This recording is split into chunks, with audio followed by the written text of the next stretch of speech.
इस न्यूज के प्रायोजक है omega study centre, Mirzapur, Darbhanga. अपनी विश्वस्तरीय स्वास्थ्य सुविधाओं के लिए प्रतिबद्ध पारस ग्लोबल अस्पताल में अब कैंसर रोगियों को भी अत्याधुनिक सुविधाएं मिलेंगी। विशेषज्ञ चिकित्सकों के साथ साथ मेडिकल ऑन्कोलॉजी डिपार्टमेंट को आधुनिक तकनीक से लैस कर दिया गया है। अब यहां लंग्स कैंसर के साथ साथ सभी प्रकार के कैंसर का इलाज की सुविधा भी मुहैया करा दी गई है। उक्त बातों की जानकारी देते हुए डॉक्टर अभिषेक आनंद ने बताया कि मिथिलांचल और सीमांचल के मरीजों की सुविधा को देखते हुए ही दरभंगा के पारस ग्लोबल के मेडिकल ऑन्कोलॉजी डिपार्टमेंट को आधुनिक तकनीक से लैस कर दिया गया है। यहां कीमोथेरेपी, टारगेटेड थेरेपी, इम्यूनोथेरेपी के साथ साथ कैंसर की स्क्रीनिंग भी की जा रही है। तंबाकू के अलावा अगर दूसरी तीसरी बात करें कि कौन कौन से अन्य कारण हैं कैंसर के, तो दूसरे नंबर पे सबसे कॉमन जो आता है वो है ओबेसिटी या मोटापा।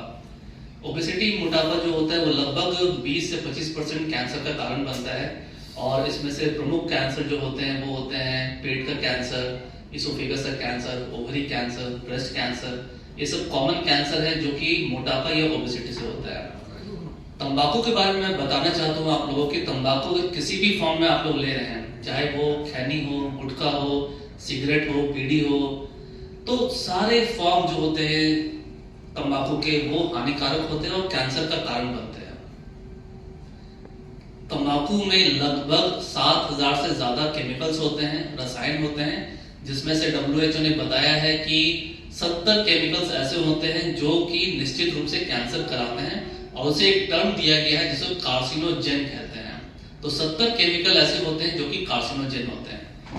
तंबाकू का सेवन जो करना शुरू करते हैं उसमें एक आदत सी लग जाती है, लत सी लग जाती है और उसका कारण जो होता है तंबाकू में एक पदार्थ होता है जिसे निकोटीन कहते हैं। तो निकोटीन आपके शरीर में जाता है और उससे तंबाकू की लत लगने लगती है, आदत लगने लगती है।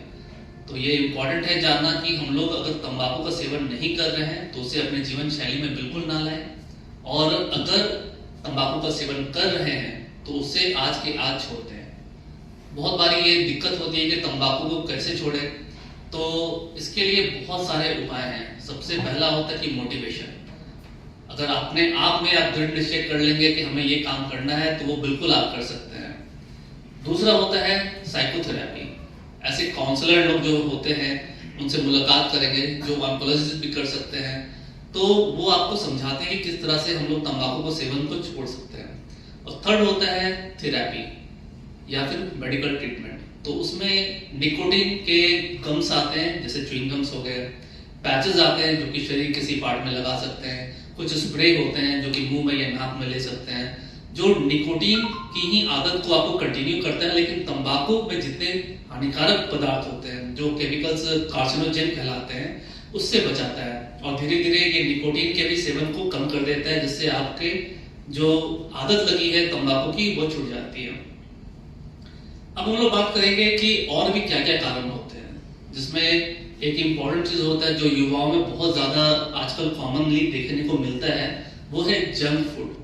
जंक फूड में हम लोग बात करें तो ग्रिल्ड फूड्स जो होते हैं, बर्गर्स, पिज्जा, तो ये सब में ऐसे केमिकल्स रहते हैं जो कि कार्सिनोजेन होते हैं। इसके अलावा कैंड फूड, जो डब्बेबंद फूड जो आते हैं, जैसे केचप हो गया या कैंड मीट होता है, ये सब आजकल बहुत लोग बात देखते हैं। इंस्टेंट खाना बनने को मिलता है, एक पैकेट रहेगा और उसमें गर्म पानी डालिए और वो खाना तैयार हो जाता है।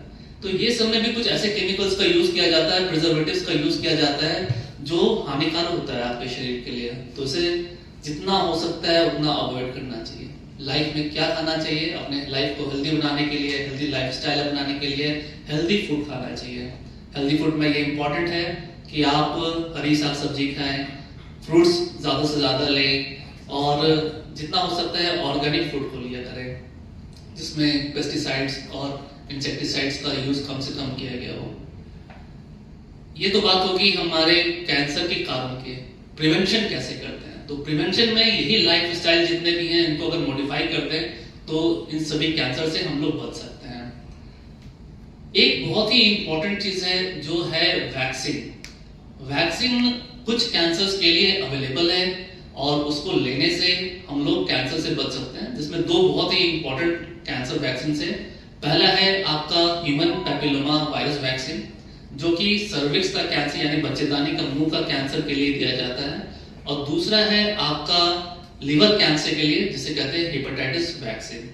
तो ये 2 वैक्सीन ऐसे हैं जो आपको लीवर के कैंसर से और बच्चेदानी के मुंह के कैंसर से बचा सकते हैं। फिर बात उठती है कि अगर सब कुछ करने के बाद भी अगर कैंसर आता है तब क्या किया जाए। तो ये जरूरी है कि कुछ कैंसर ऐसे होते हैं जिसको हम लोग काफी अर्ली स्टेज में पकड़ सकते हैं। तो इसका एक माध्यम होता है अर्ली स्टेज में पकड़ने का, जिसे कहते हैं स्क्रीनिंग।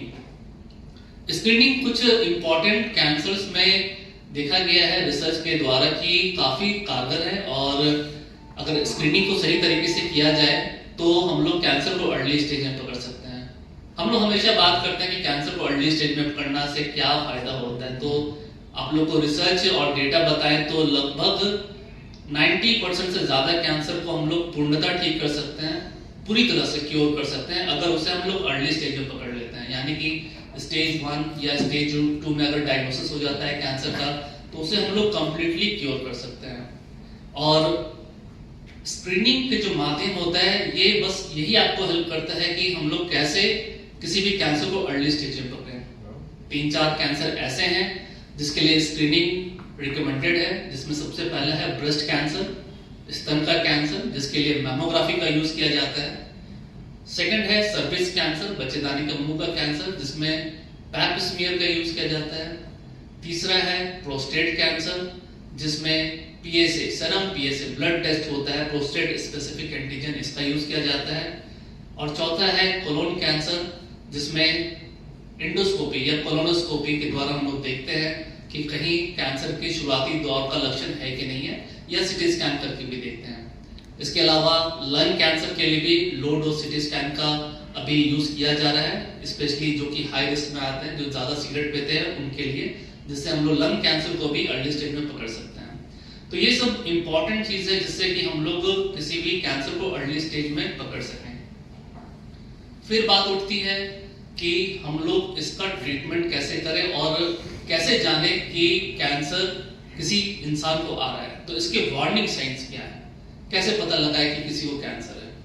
तो कैंसर के वार्निंग साइंस के बारे में हम लोग बात करें तो ये 2 तरह से डिवाइड किया जा सकता है। एक तो ऐसे साइन और सिम्टम्स जो सारे कैंसर्स में देखने को मिलता है, और दूसरा ऐसे साइन एंड सिम्टम्स जो एक पार्टिकुलर कैंसर में देखने को मिलता है।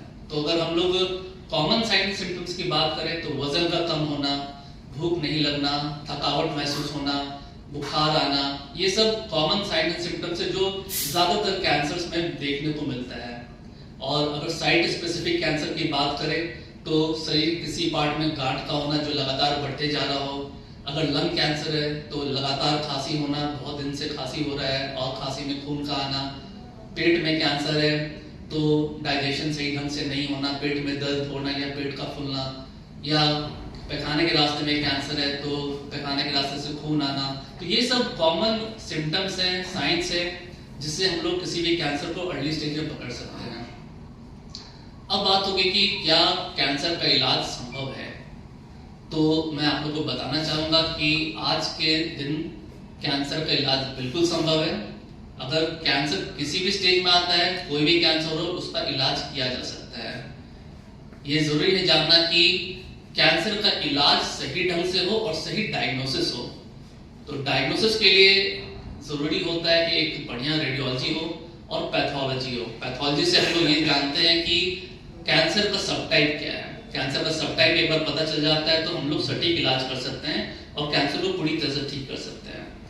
कैंसर के इलाज करने के लिए डिफरेंट पद्धति होते हैं, टाइप्स होते हैं। कैंसर ट्रीटमेंट के टाइप्स होते हैं। तो अगर ब्रॉड कैटेगरी अलग अलग बताया जाए तो पहला होता है आपका सर्जरी। सर्जरी में क्या करते हैं, किसी भी पार्ट में अगर गांठ है तो उसको काट के वहां से निकाल दिया जाता है, इसे कहते हैं सर्जरी। दूसरा पार्ट जो होता है वो होता है रेडिएशन ऑन्कोलॉजी। तो रेडिएशन ऑन्कोलॉजी में कुछ ऐसे रेज है ना, ऐसे रेज जैसे एक्सरे में कुछ स्पेशल रेज निकलता है, तो वो रेज से हम लोग कैंसर को सेल्स को टारगेट करते हैं और उसे मारते हैं। इसके डिफरेंट मशीन्स होते हैं, जैसे कोबाल्ट मशीन हो गया, IMRT मशीन हो गया, 3D CRT हो गया, VMAT हो गया, बहुत तरह के मशीन्स होते हैं जो सारे मशीन्स हमारे पास में अवेलेबल है। इसके बाद होता है मेडिकल ऑन्कोलॉजी। तो मेडिकल ऑन्कोलॉजी आज के डेट में काफ़ी एडवांस कर चुका है, जिसमें कीमोथेरेपी आता है, टारगेट थेरेपी आता है और इम्यूनोथेरेपी आता है। कीमोथेरेपी कुछ ऐसे मेडिसिन होते हैं जिसे ड्रग्स कहते हैं, जो आपके शरीर में जाता है और कैंसर सेल्स को मारता है। और इसके बाद आता है टारगेट थेरेपी। टारगेट थेरेपी ऐसे मेडिसिन होते हैं जो कि कैंसर सेल्स पे स्पेशली जाके काम करते हैं। कैंसर सेल्स में आपके टारगेट्स बने होते हैं और वहीं पे जाके कैंसर सेल्स को वो मेडिसिन जाके मारता है। और थर्ड जो इम्पोर्टेंट पार्ट है वो है आपका इम्यूनोथेरेपी। इम्यूनोथेरेपी आज के दौर में सबसे इम्पोर्टेंट है, और किसी भी कैंसर के लिए एडवांस स्टेज में कोई पेशेंट आता है तो इम्यूनोथेरेपी एक बहुत ही कारगर इलाज है। इम्यूनोथेरेपी काम कैसे करता है तो ये भी जानना आप लोगों के लिए बहुत ही जरूरी है। इम्यूनोथेरेपी अगर आपके शरीर में जाता है तो वो आपकी बॉडी की इम्यूनिटी को बढ़ाता है, ना कि वो डायरेक्ट जाके कैंसर को मारता है, बल्कि वो आपके शरीर की, आपके अंदरूनी ताकत को और भी ज्यादा बढ़ाता है, और आपकी बॉडी की जो इम्यूनिटी होती है वही आपके कैंसर सेल्स को मार देती है। तो ये तीन चीज जो होते हैं, जिसमें से दो टारगेट थेरेपी और इम्यूनोथेरेपी लेटेस्ट है कैंसर ट्रीटमेंट के लिए। ये आज के दौर में किसी भी कैंसर में देने से काफी अच्छा रिजल्ट है। सिर्फ अगर एग्जाम्पल के बारे में बताएं तो जैसे लंग कैंसर आज से पहले 20 साल पहले की बात करें तो लाइफ लगभग 2 से 4 महीने की होती थी, लेकिन आज वही लंग कैंसर की जो लाइफ है लगभग 5 साल से ज्यादा है। तो एडवांस जो हो रहा है दवाइयों में वो आपका रिजल्ट भी दे रहा है, लाइफ एक्सपेक्टेंसी बढ़ रहा है, और पेशेंट का जो रिजल्ट है, जो तकलीफ है, वो काफी कम हो रहा है। इसके अलावा जो ट्रीटमेंट होते हैं उसमें स्टेम सेल ट्रांसप्लांट भी होता है, और साथ ही साथ हार्मोनल ट्रीटमेंट भी होता है, जो कि कैंसर के ट्रीटमेंट में हेल्प करता है। तो इसी के साथ मैं धन्यवाद देना चाहता हूँ आप लोग सभी का। अगर कोई सवाल है आप लोगों का तो बिल्कुल पूछे, लेकिन मैं पहले इंट्रोड्यूस करना चाहता हूँ आप लोगों के सामने। हमारे साथ है मौजूद डॉक्टर प्रकाश सिन्हा, जो कि हेड ऑफ द डिपार्टमेंट है क्रिटिकल केयर और पल्मोनोलॉजी के। मैं उनको दूंगा माइक, और ये भी आप लोग को बताएंगे लंग के बारे में और लंग से जुड़े बीमारियों के बारे में। थैंक यू डॉक्टर अभिषेक। बड़ा खुशी भी, आज पहली बार मैं इस पारस दरभंगा में आया मैं, और मैं पहले यहाँ पे आया करता था। हमारे मित्र लोग हैं यहाँ पर DMCH में, और बहुत सारे मित्र और भी हैं यहाँ पर जो प्रैक्टिस कर रहे हैं। और ये हमने और डॉक्टर अभिषेक ने एक मुहिम निकाला है कि कैंसर को भगाओ, खाने को बढ़ाओ। अब कैंसर कैसे भागेगा? टोबैको को हटाओ। आप टोबैको हटाइए, जो सबसे जो कॉमन डिजीज उसका जो कैंसर होता है उससे आप बच जाएंगे। और अपने आप में खाना बढ़ाओ, इसलिए कि बॉडी का इम्यून सिस्टम को बढ़ाइए। तो ये बहुत अच्छी बातें बताई उन्होंने कैंसर के बारे में, कैसे कैंसर क्या होता है, किस ऑर्गन का कैंसर होता है, इस कैंसर का दुष्प्रभाव हमारे बॉडी में क्या पड़ता है, उसको हम लोग कैसे डायग्नोसिस बनाते हैं, फिर उसका ट्रीटमेंट क्या करते हैं। मैं पटना पारस में तकरीबन 10 साल से मैं वहाँ पे हूँ। उससे पहले मैं यहाँ पर मुजफ्फरपुर में मेडिकल कॉलेज में रहा, SKMCH में रहा, फिर पटना NMCH में रहा, फिर उससे पहले दिल्ली में एम्स में रहा, बाकी जगह हॉस्पिटल्स में रहा। तो बिहार आने के बाद एक सबसे बड़ा दुर्भाग्य क्या हुआ मेरे साथ कि जब मैं गवर्नमेंट हॉस्पिटल में गया तो बड़ा अजूबा लगता था। यहाँ पर दिल्ली से काम करके आया था कि पता नहीं ये पेशेंट को इससे इलाज क्यों नहीं हो रहा है, इससे इलाज क्यों नहीं हो रहा था, बड़ा खराब लगता। तो फिर मैंने जब पटना गया, मैं जब वहाँ पे NMCH ज्वाइन किया, वहाँ से रिजाइन करके मैंने फिर पारस हॉस्पिटल ज्वाइन किया। पारस हॉस्पिटल ज्वाइन करके एक ही मकसद था, जॉब सेटिस्फैक्शन। हम जो चीज चाह रहे हैं, जो चीज करना चाह रहे हैं, पेशेंट देख रहे हैं, तो वो चीज करना होता है उसको बचाने के लिए, उसके लाइफ को बचाने के लिए, ठीक है। तो उसमें होता था बहुत तरह का, बहुत सारे शुरू में बहुत सारे स्टेप्स में मैं भी उसमें पीछे रहा, फिर मैं आगे बढ़ने का प्रयास किया। बहुत सारी बीमारी की जानकारी मुझे भी नहीं थी, पढ़ के बहुत कुछ लोग आता, जब तक उसे पेशेंट आप नहीं देखेंगे आप बीमारी भुला जाते हैं। बट ऐसा हुआ कि इतना तरह की बीमारियां देखा, फिर नेक्स्ट कोविड आया। कोविड में मैंने तकरीबन क्या जितने 2 साल जो कोविड रहा, मैं डेडिकेटेड पूरे 2 साल में डेली हॉस्पिटल जाया करता था। और पूरे बिहार में एक रिकॉर्ड बना मेरा कि 87 से 90% क्योर रेट रहा मेरा। जितने पेशेंट हमारे पास दिखा है, मैं डेली 150 का ओपीडी करता था केवल कोविड पेशेंट का। 100-125 पेशेंट हमारे वहाँ पारस पटना में एडमिट रहते थे। सुबह 8 बजे राउंड लेके लेते थे, ओपीडी करते थे, फिर राउंड लेते थे, घर जाने के बाद 10 बजता था। स्टिल बड़ा मन लगा करने में, डर भी था, घर जाके बच्चे हमसे दूर भागते थे, बट फिर भी लोग समझाया कि जो करना है तो करना है। मैंने पढ़ाई इसमें किया बेटा तो करना ही पड़ेगा, ठीक है। तो लंग से रिलेटेड जितनी भी बीमारियां होती हैं, जो इन्होंने फोकस किया कैंसर के ऊपर। वर्ल्ड नो टोबैको डे हम लोग सेलिब्रेट किया पटना में, बहुत अच्छा तरह सेलिब्रेट किया। तो टोबैको के बारे में बहुत चीज उन्होंने बताया। तो छोटा सा एक चीज मैं ये बताऊंगा कि मैं स्मोकिंग से रिलेटेड चीज बताऊंगा। सिगरेट पीने से क्या होता है, कैसे आपकी बॉडी में कौन कौन से ऑर्गन डैमेज होते हैं, कहाँ पे क्या होता है। आप एक कस अगर सिगरेट का लेते हैं, पहला कस जो होता है वो विदिन 10 सेकेंड्स आपके बॉडी में वो सर्कुलेट, निकोटीन जो बॉडी में सर्कुलेट होता है।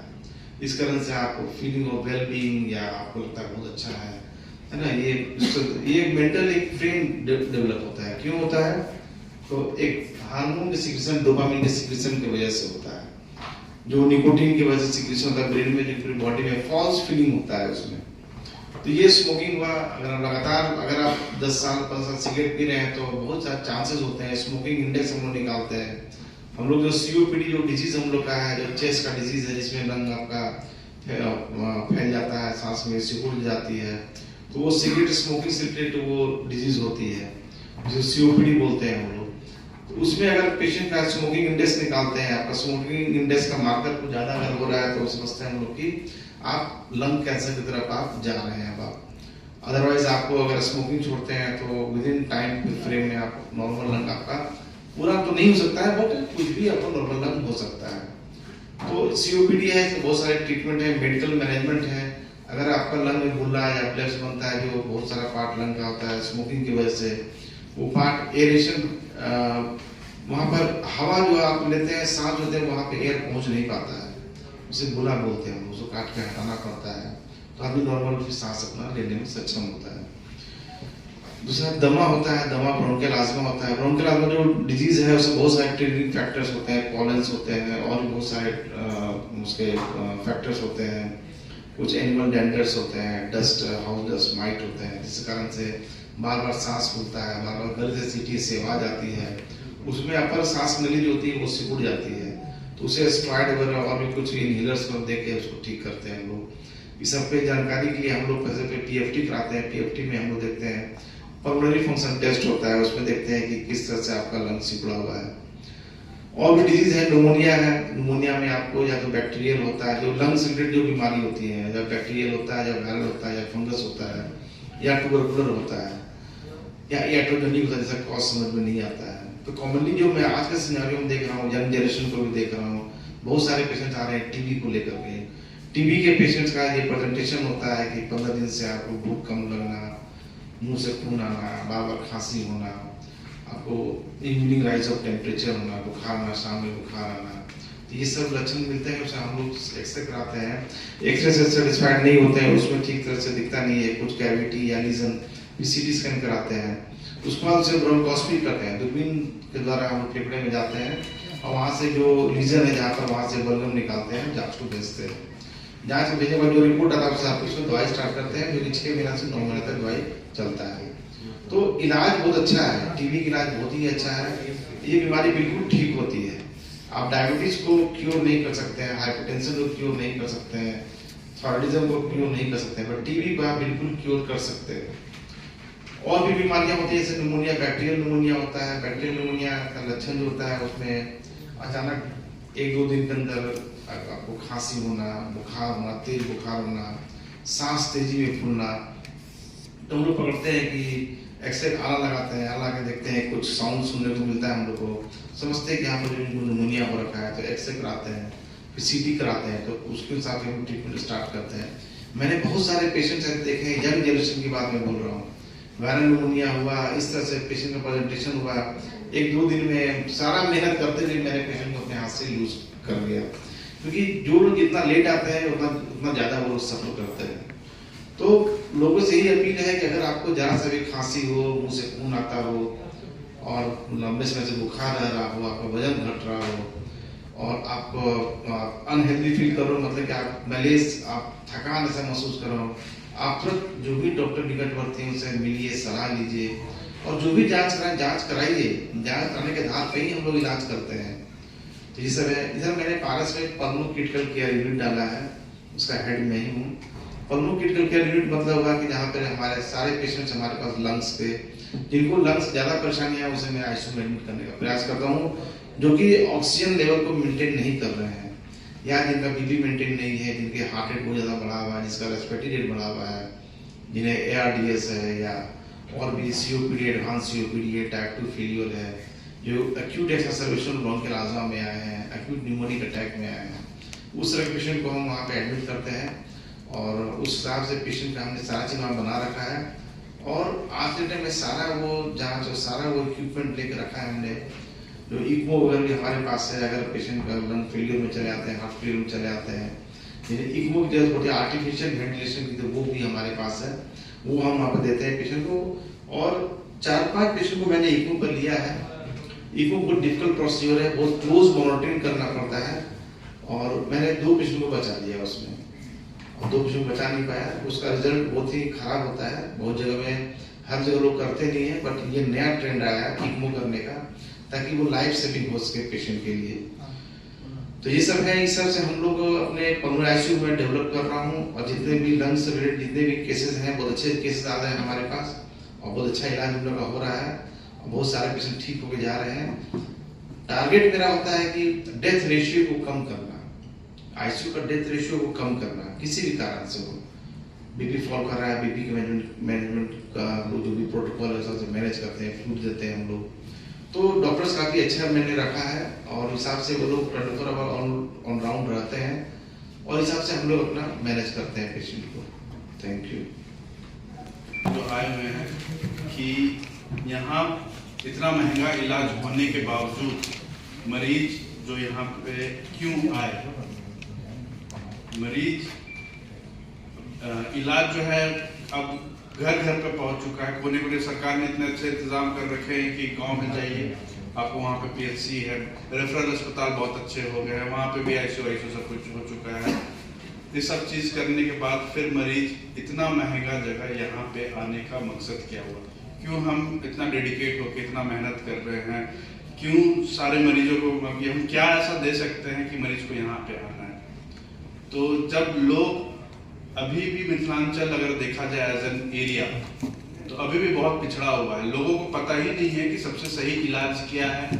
वो बोलते हैं चलिए ना आप बगल में हम दिखा देते हैं, बगल से ठीक नहीं होता चलिए और दूसरे जिले चलते हैं, मधुबनी चलते हैं, वहां से नहीं होते तो फिर दरभंगा आते।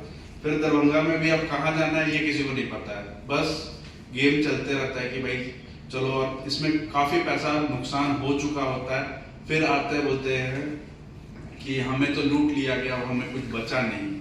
ऐसा कुछ ही लोग ऐसा होते हैं, अधिकतर लोग तो ठीक हो जाते हैं, लेकिन जो लुटाते हैं, जो एकदम बेघर टाइप हो जाते हैं, उनका दर्द को कम करने के लिए वो डायरेक्ट अगर हमारे पास आते तो ये सारा चीज नहीं होता। कुछ छोटी छोटी जानकारियों के अभाव में लोग कितना कितना पैसा खर्च कर देते हैं। तो उसी सब चीज के लिए हम हैं यहाँ पे एकदम अगर फ्रॉम बेस ग्राउंड, अगर छोटे छोटे दवाइयाँ जो होती हैं बहुत सस्ती दवाइयाँ, वहाँ से अगर हम करते हैं और जो वर्ल्ड क्लास लेवल की जो सामानें हैं वो भी हमारे पास है। ICU सेटअप जैसे डॉक्टर साहब ने बताया कि अगर SpO2 डाउन होता है तो अगर हमारे पास हर तरह के लोग को आना चाहिए।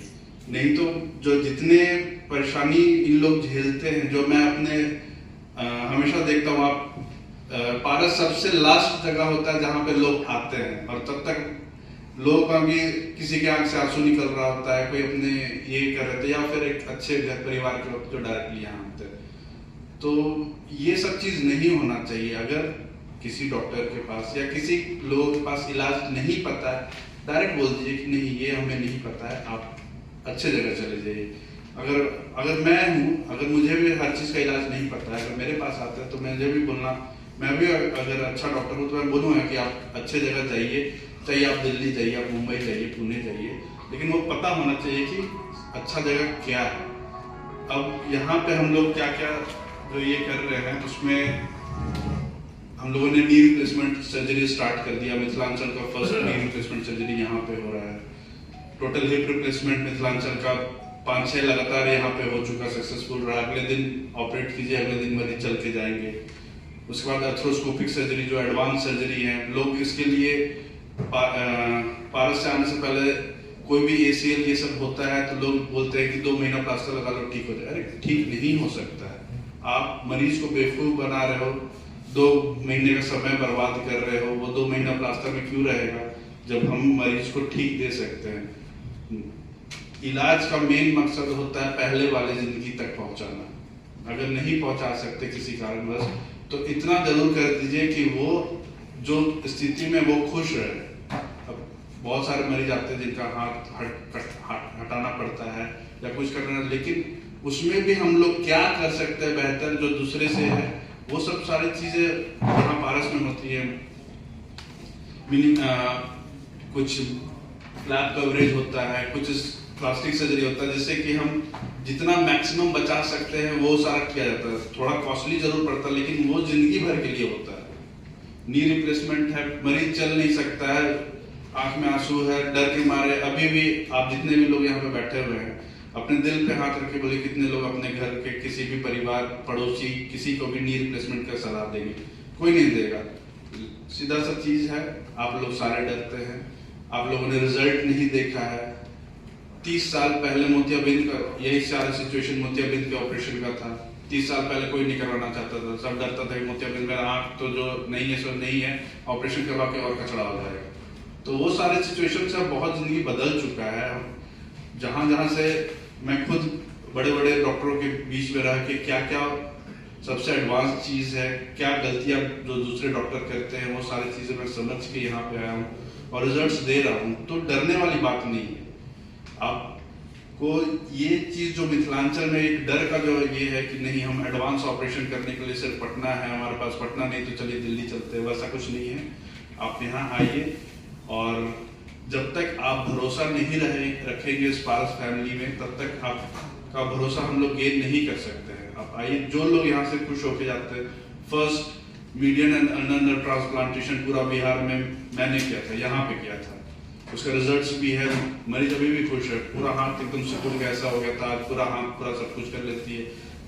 खाना से हो गई वो इतना, परिवार ने ही उसके साथ ऐसा किया था। वो डर के मारे अपना हाथ नहीं खोल के दिखाती थी कि दुनिया वाला क्या कहेगा, मेरे साथ क्या होगा, और अब एकदम खुश है, कोई दिक्कत नहीं है। टोटल हिप रिप्लेसमेंट किया। उस मरीज ने 10 लोगों से सलाह लिया कि नहीं भाई टोटल हिप रिप्लेसमेंट तो आप करवाइए मत, आप चल नहीं पाओगे, आपका जिंदगी बर्बाद हो जाएगा, ये हो जाएगा, वो हो जाएगा।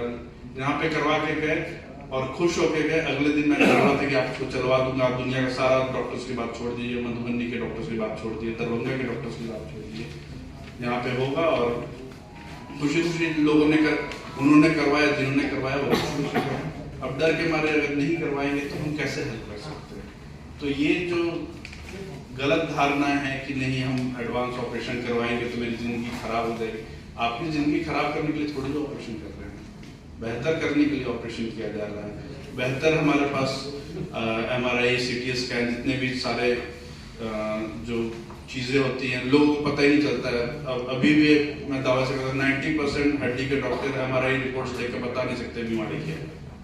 और बहुत बार ऐसा तो छोटे बच्चे जिनका कुल्ला बाहर निकला हुआ होता है अपनी जगह से, सॉकेट से बाहर, DDH करते हैं। बहुत सारे बड़े बड़े डॉक्टर्स, यहाँ के नामी डॉक्टर्स ने बच्चों को डायग्नोज नहीं कर पाया। बस सिंपल सा प्लास्टर लगाना होता है, सिंपल उनको एक तरह का स्पेशल स्प्लिट लगाना होता है, बच्चे का जिंदगी एकदम पहले जैसा नॉर्मल हो जाता है। लोग जब बच्ची बड़ी हो जाती है, बच्चा बड़ा हो जाता है, 7-8 साल का हो जाता है, चलने में वो चल नहीं पा रहा, दौड़ने में दौड़ नहीं पा रहा, तब पता चलता है कि अरे भाई इसका तो कुल्ला बाहर निकला हुआ था, अब उसके ऑपरेशन की बात नहीं बता। तो बहुत सारी चीजें जो छोटी लेवल पे होती हैं लेकिन लोग देख नहीं पाते हैं, समझ नहीं पाते हैं, तब तक बहुत देर हो चुका होता है। चाहे दूसरे डॉक्टर्स हो, चाहे लोगों को जो अज्ञानता है वो सब हो। तो बेटर चीज के लिए अब डॉक्टर्स को भी एडवांस होना पड़ेगा, क्या क्या चीज जो है। तो इसीलिए पारस की तरफ से भी, और मैं खुद हर साल कुछ ना कुछ बेटर चीज के लिए, जैसे अभी चेन्नई जाऊंगा जायज लैब का wait, hand and microvascular surgery का रिपेयर, ये सब चीज़ सीखने के लिए कि अगर किसी का उंगली कट जाए, उंगली कटने के बाद फिर से रिप्लांटेशन कैसे किया जाए, तो ये सारा चीज़ सीखने जा रहा हूँ। 2-3 महीने का कोर्स है, वो करके आऊँगा। 2-3 महीने 2-3 हफ्ते का कोर्स है, वो करके आऊँगा। तो इससे लाभ होगा, लेकिन लोगों तक ये बात पहुँचनी चाहिए कि भाई अगर उंगली कटा है, आपको समय पे अगर आधा घंटा है तो आप पहुँच के वहाँ पे जाइए। और पैसा का भी ऐसा नहीं है कि अनगिनत पैसा लगता है, अरे उंगली वहाँ पारस जाएंगे तो लुटा देंगे, मेरे तो घर बार जितना भी है सारा पैसा चला देगा, वैसा कुछ नहीं। आप आइए, पैसा वाजिब लगता है, इतना गारंटीड है कि जितने भी और बड़े अस्पताल हैं इस दरभंगा में उससे वाजिब रेट है। और हमारे जितने भी मैनेजमेंट है पटना से, सारे चीज़ इस पे वर्क किया जा चुका है कि रेट कम से कम हो। आयुष्मान लाया गया है, टीपीए कोर्सेज, सीजीएचएस, क्योंकि जो भी सरकारी नौकरी में है उनको एकदम सरकारी रेट पे ऑपरेशन हो रहा है। कल ही मैंने IRS, इंडियन रेलवे सर्विसेज के बहुत बड़े पद पे कार्यरत है, उनका पैर की हड्डी टूटा हुआ, मामूली 50,000 रुपये में उनका नीली हुआ, जो कि अगर नॉर्मल जाते तो 1.5 लाख तक जाता बिल। तो ये सब सारी चीज़ें सुविधाएं पारस दे रही हैं। नॉर्मल जो भी सरकारी लोग हैं, ऐसा नहीं है कि एकदम हाई लेवल के लोग हैं, जो नॉर्मल लेवल के लोग भी हैं और सरकारी नौकरी है उनको भी यहाँ पे एकदम सस्ते रेट पे हम लोग इलाज कर रहे हैं, फायदा मरीज को हो रहा है। ठीक है, तो कुछ बातें जो है इम्पोर्टेंट बातें लोगों तक पहुँचनी चाहिए, उसी के लिए यहाँ पे। तो जितने भी एडवांस ऑपरेशन जो दुनिया में हो रहे हैं वो सारी चीज़ें हम यहाँ पे कर रहे हैं। और आप लोग भी जागरूक बनाइए लोगों को कि नहीं, जो एडवांस ऑपरेशन है, knee replacement, hip replacement, arthroscopic ACL, पूरा एल्बो चेंज करना, कंधा चेंज करना, ये सब सारा चीज़ जो है अब नॉर्मली हो रहा है, लोगों को अच्छा लगता है, लोग आए और ऑपरेशन करवाएं, यही सारी चीज़ें हैं।